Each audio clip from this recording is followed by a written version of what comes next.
जीवन में सफलता पाइबा पई एही 10टी सूत्र को आपणेबा आवश्यक। विफलता को केबे भी भय करंतु नाही। जहा करिबा कथा वर्तमान ही करंतु, कारण वर्तमान ही काम करिबार प्रकृत समय। जहा करूछंती आउ टिके अधिक करंतु, निज लक्ष्य स्थिर करंतु और उच्च अभिलाष रखंतु एवं से गुडी को सबुठारु अधिक अग्राधिकार दियंतु।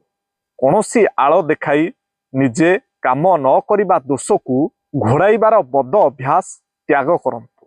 निजकू दबाइबार सुजोग अन्य को केबे भी दियंतु नाही।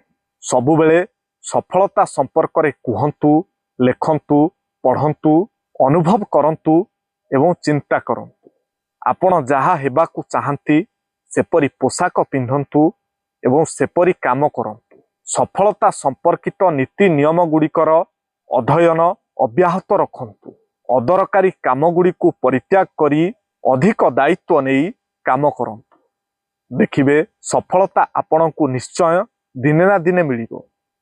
कौन सांग माने ठीक तो? कमेंट रे आपणकर उत्तर लिखिबा पई अनुरोध।